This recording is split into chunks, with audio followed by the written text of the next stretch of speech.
Barsiisaa barnoota ispoortii kan turanii fi sochii ispoortii atileetiksii Itoophiyaa keessatti sadarkaa hooggansa adda addaa irratti kan hirmaachaa turan Dr. Bazaabbii Waldayaa ta'uu umurii isaanii waggaa 62tti akka tasaa boqotanii sirni awwaalcha isaanii sanbata dheengaddaa Finfinnee keessatti raawwatameera.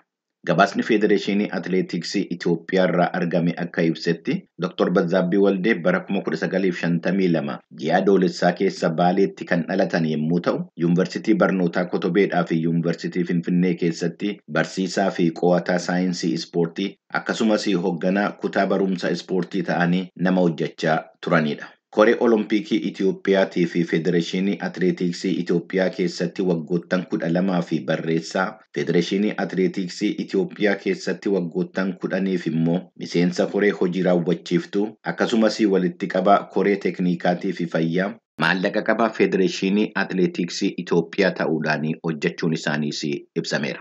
Federeeshinii Atileetiksii Itoophiyaa keessa qofa ittuu hin ta'in pirezidaantii Federeeshinii Atileetiksii naannoo Oromiyaa Pireezidaantii Federeeshinii Atileetiksii bulchiinsa magaalaa Finfinnee ta'uudhaan biyya isaaniitii fi saba isaanii gargaaraan nama turan ta'uu isaanii seenaa jireenya isaanii irraa baruun danda'amee jira. Lubbuun isaanii nagaadhaan boqotu jechaa maatiidhaa fi firoottan isaaniitii fi jajjabina hawwina.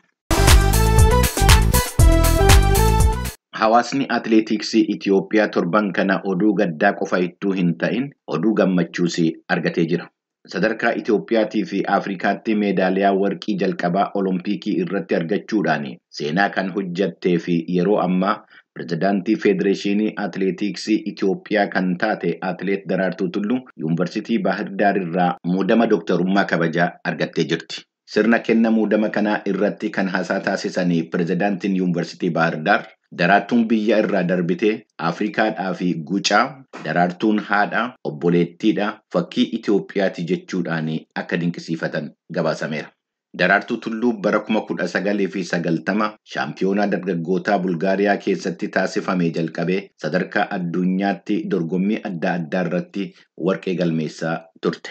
Bara 1992 Olompikii Baarseloonaa irratti meetirii 10,000 warqee argattee Afrikaa keessaa dubartootaan warqee Olompikii argachuudhaan ishee jalqabaa taate. Bara 2002 Olompikii Sidinii irratti warqee dabalatte.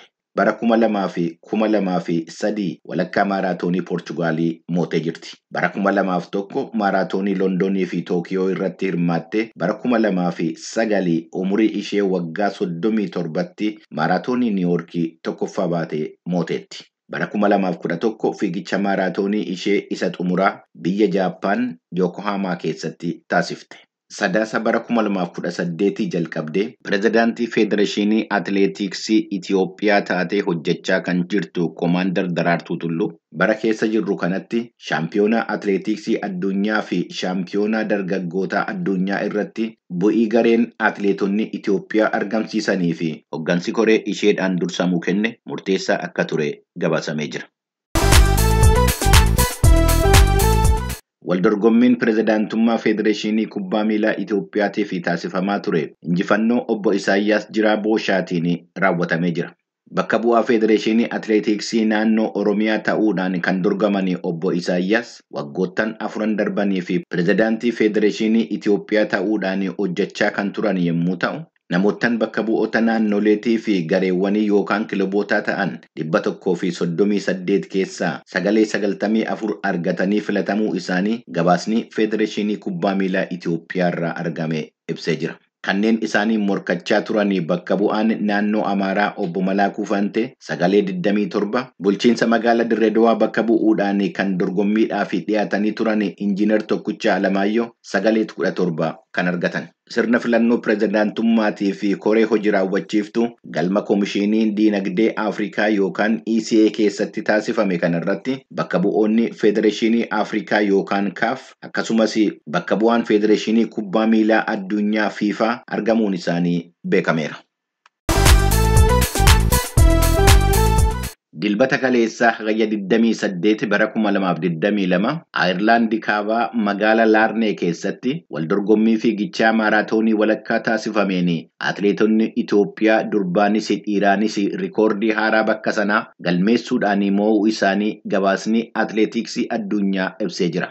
Akkuma kanaan wal dorgommii shamarraniitiin yaalam zarfii yoo haalaawu sa'aatii 1 fi daqiiqaa 4 fi sekoondii 22 xumurtee yommuu tokkoffaa baatu, Tsahaay Gammachuu sa'aatii 1 fi daqiiqaa 5 fi sekoondii 1 xumurtee lammaffaa baatee jirti. Atileetiin Keeniyaa sa'aatii 1 fi daqiiqaa 7 fi sekoondii 37 sadaffaa baatee xumurteetti. Fiigicha dhiirotaatiin kan tokkoffaa bahee mo'ate lammii Itoophiyaa Jamaal Yimar Mokonnon.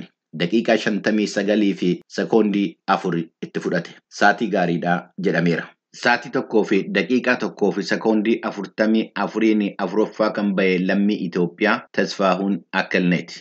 Sa'aatii yaalam zarfii Yohaalaa fi Jamaal Yimar galmeessan atileetiin kamiyyuu kanaan dura bakka sanarratti maaraatoonii walakkaa irratti hirmaatan galmeessanii hin beekanuu jedhameera. Hordoftoota keenya qophii ispoortii keenya kanumaan goolabna. Hin dagatinaa bakka jirtanitti sosocho'aa. Ispoortiin fayyaadha. Fayyaan immoo waa mara bakka jirtanitti fayyaa ta'a.